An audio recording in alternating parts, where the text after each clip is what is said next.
Hello, beautiful souls. I want to talk to you today about this word authenticity.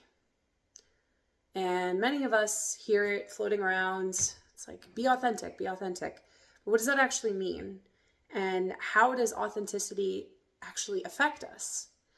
Well, something that is important to recognize is that when we are disingenuous, when we're not being authentic in who we're really supposed to be, we will get signs and symptoms, illnesses, fatigue, injuries, relationships may fall apart. There might be all of these dynamics that start to manifest simply by us not being authentic in our true nature. And one of the most challenging things when it comes to being authentic is struggling between authenticity and attachment. And attachment is the connection that we share. It is this sense of wanting to be close with others. And we may find at some point or another in our lives that we encounter this moment where we struggle between honoring what is authentic to us and who we really are, maybe how we want to speak, how we want to dress, how we want to present ourselves, but fearing the loss of this attachment to somebody else. It could be a family member, it could be in a relationship, it could be a job, it could be really anything that we have this connection to, that we want to be close to. We develop an attachment to it.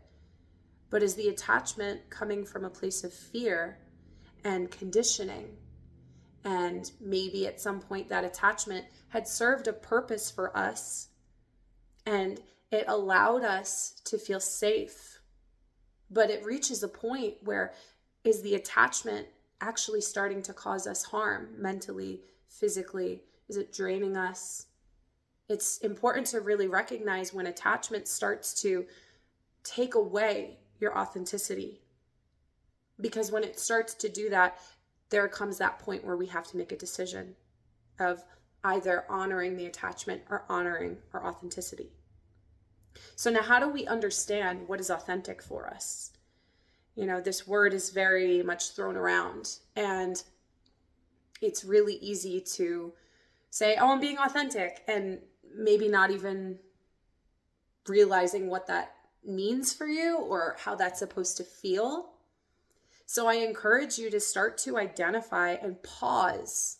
If you were to ask yourself, what does it mean to me to be authentic? What does it feel like to be authentic? If I really tap into the sensations of my body when I'm truly showing up fully as I am, without fear, without judgment, without question, just being myself entirely, what does that feel like?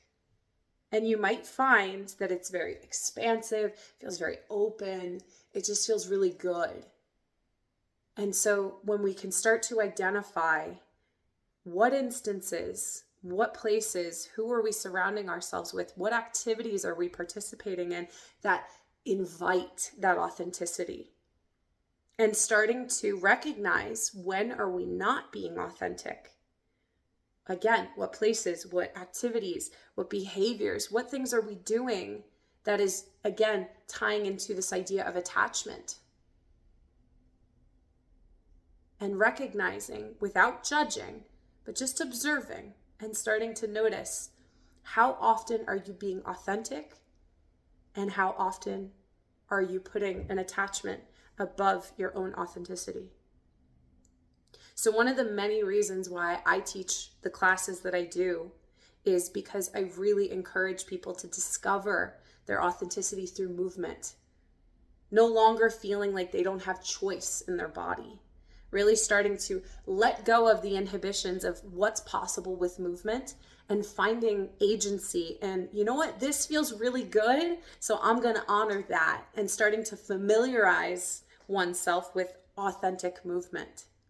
And that translates into the behaviors every day, translates into relationships, translates how you show up into the world. Because so often we strive to be authentic, but we don't actually take the time to identify and notice when we're not being authentic and how that feels and how depleting it can be. And so many studies have even shown that chronic illness, diseases, are a manifestation of our lack of being authentic because we are suppressing what is natural to us. So I encourage you, before it reaches that point, start to really hone in your daily behaviors, in your relationships, in your interactions. Where are you not being authentic? And not judging it, but observing. And then asking yourself the question, why am I not being authentic? What fear is getting in the way? What am I afraid of losing? What attachments am I afraid of letting go of? And you will reach a point where you will make a choice, either attachment or authenticity. And it's up to you to decide what feels best for you in that time. Knowing that there's no right or wrong, you are on your own path and it's okay. But recognizing that you are meant to be authentic. You are meant to have your own voice.